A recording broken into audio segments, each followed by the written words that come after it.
मेरे जिगरी दोस्तों, जय हिंद। एकेडमी फॉर एजुकेशन में आपका स्वागत है। हम डेली बाय डेली कुछ ना कुछ बातें करते रहते हैं। तो आज हम बात करेंगे प्रोनाउंस के बारे में। प्रोनाउंस के बारे में बात कर लिए थे, इसके साथ उसके टाइप्स के बारे में कुछ बताए थे। तो पहली टाइप्स के बारे में हो गया था, तो आज बात करेंगे दूसरा टाइप्स, तीसरा, चौथा, मतलब 3-4 के बारे में बात करेंगे। तो आपके सामने बहुत सारे इन्फॉर्मेशन लिखे हैं, बस आपको केवल सुनना है। तो चलिए बिना देरी किए बात कर लेते हैं। पहला जो है पोसेसिव प्रोनाउंस। तो पोसेसिव प्रोनाउंस किसे कहते हैं? इसे हिंदी में कहते हैं अधिकारवाचक सर्वनाम। क्या कहते हैं? अधिकारवाचक सर्वनाम। The pronoun is to show possession, the pronoun is to show possession is called the possessive pronoun. मतलब पोसेशन का मतलब होता है अधिकार। ऐसा प्रोनाउन जिसमें अधिकार हो उसे पोसेसिव प्रोनाउंस कहते हैं। इसके अंतर्गत क्या आते हैं? Mines, ours, yours, his, hers, their, that is possessive pronounce.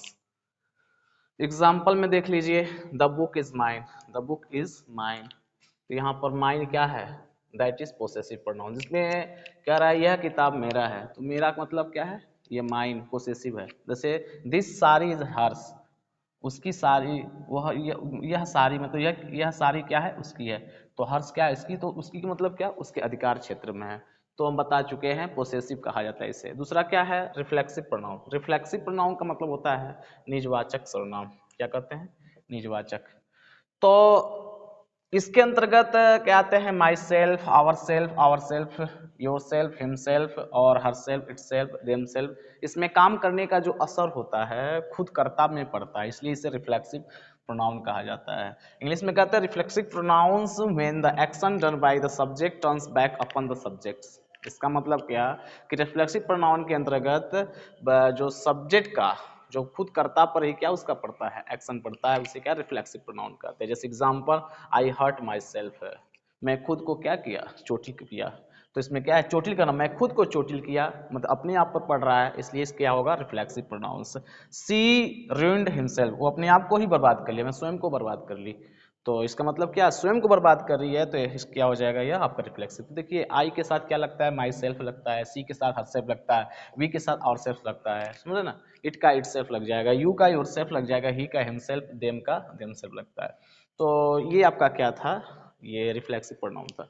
अगला जो चौथा है इम्फेटिक प्रोनाउन, जिसे बलदायक सर्वनाम कहा जाता है। क्या कहा जाता है? इम्फेटिक प्रोनाउन, जिसे बलदायक सर्वनाम।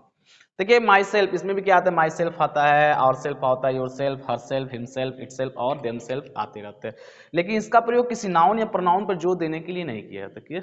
सॉरी, लेकिन जिसका प्रयोग है नाउन या प्रोनाउन पर जोर देने के लिए किया जाता है, मतलब सब्जेक्ट और जो प्रोनाउंस होते हैं उस पर जोर देने के लिए किया जाता है। इस इंग्लिश में emphatic pronoun when they are used for the sake of the emphasis on noun or pronouns. जैसे I kill the tiger myself, मैंने एक बाघ को मार दिया, मेरे द्वारा एक बाघ को मारा गया। जैसे ना, ही हिमसेल्फ सेड सो, उसने ऐसा कहा।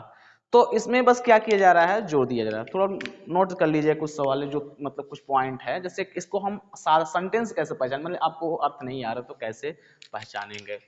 तो यहाँ पर रिफ्लेक्सिव प्रोनाउन में जो वर्ब होता है, वर्ब के बाद जो है ये सब आता है, myself, ourself, himself, self आता है। देख रहे हैं ना?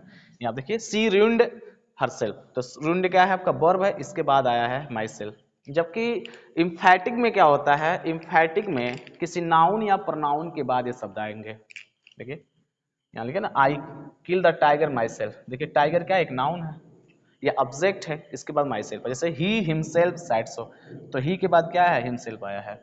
तो या तो आप क्या पहचान सकते हैं रिफ्लेक्सिव प्रोनाउन में? जो पहला क्या है, इसमें काम करने का असर खुद कर्ता पे पड़ता है, इससे पहचान सकते हैं। दूसरा इसमें क्या होता है कि ये इसमें इम्फेटिक में क्या है कि लेकिन इसका प्रयोग किसी नाउन या प्रोनाउन पर जोर देने के लिए किया, मतलब बल देने के लिए किया जाता है। और सेंटेंस कैसे पहचानेंगे? सेंटेंस जो पहचानेंगे वो किसी वर्ब के बाद, चाहे फर्स्ट फॉर्म है, सेकेंड फॉर्म, थर्ड फॉर्म के बाद क्या आ जाए, ये शब्द आ जाए, तब पहचान लेंगे। जबकि इम्फेटिक में किसी कर्ता के बाद ये शब्द आ जाते हैं। कर्ता में क्या हो सकता है? नाउन और प्रोनाउन हो सकता है। तो आपको छोटी छोटी बातें हैं बता दिए हैं, आने वाले क्लास में इस बहुत डिटेल बात करेंगे। यहीं पर वीडियो समाप्त करते हैं, मिलेंगे कल। Thank you.